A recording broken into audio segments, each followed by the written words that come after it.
उत्तर प्रदेश के पूर्व मुख्यमंत्री कल्याण सिंह की पुण्यतिथि पर आयोजित हिंदू गौरव दिवस पर केंद्रीय गृह मंत्री ने कांग्रेस पर निशाना साधा।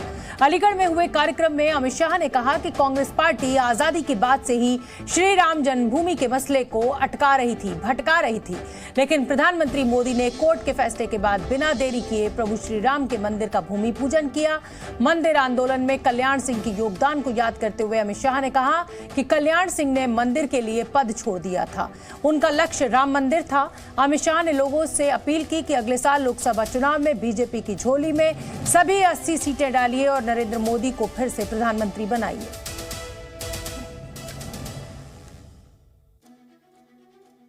कांग्रेस पार्टी आजादी के बाद से राम जन्म के मसले को अटका रही थी, भटका रही थी, लटका रही थी।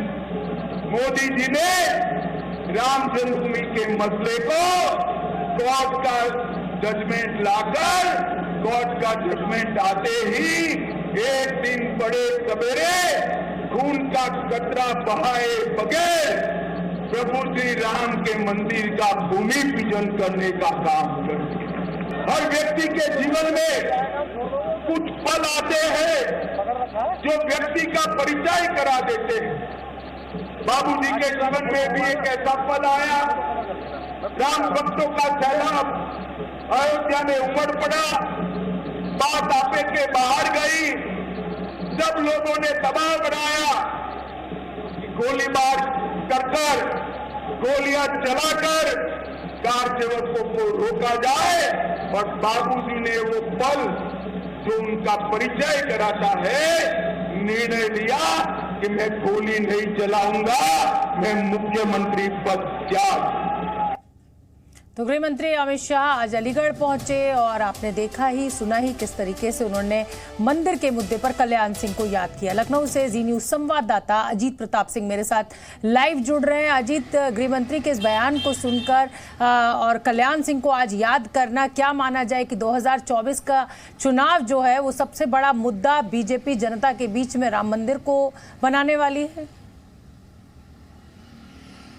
देखिए, बिल्कुल शोभना, आपने सही बात कही कि अमित शाह का अगर आप भाषण सुनिए तो ये बात बिल्कुल साफ है कि 2024 के लोकसभा चुनाव का जो प्रमुख मुद्दा होगा वो राम मंदिर होगा। उन्होंने अपने संबोधन में इस बात का भी जिक्र किया कि जब राम मंदिर का शिलान्यास हुआ था तो उन्हें कोविड हो गया था। उन्होंने शाम को बाबूजी यानी कल्याण सिंह को फोन किया तो उन्होंने एक तो ये बात कही कि मेरे जीवन का ये अंतिम लक्ष्य था, अब कोई लक्ष्य नहीं है, राम मंदिर का शिलान्यास हो गया। बार बार उन्होंने कहा कि 2024 में 80 की 80 जो लोकसभा सीटें उत्तर प्रदेश की वो आप मोदी जी की झोली में डालिए और उनको प्रधानमंत्री बनाइए। जितने भी राजनीतिक दल आप देखिए पिछले एक साल से किसी का प्रबुद्ध सम्मेलन, किसी का जाति सम्मेलन, किसी का जो निकाय चुनाव का सम्मेलन, सब अयोध्या केंद्र बिंदु को बांधकर चल रहे हैं। तो ये मानकर चलिए कि 2024 का जो लोकसभा चुनाव होगा, जो बीजेपी का यूपी में मिशन 80 है जिसकी अगुवाई खुद मुख्यमंत्री योगी आदित्यनाथ कर रहे हैं, वो भी आज बार बार राम भक्त बोल रहे थे कल्याण सिंह को। तो अब अमित शाह ने कम से कम ये साफ कर दिया है शोभना कि उत्तर प्रदेश का जो सबसे बड़ा मुद्दा होगा वो राम मंदिर ही होगा। और राम मंदिर चूंकि बन रहा है, प्रधानमंत्री ने उसका शिलान्यास कर दिया है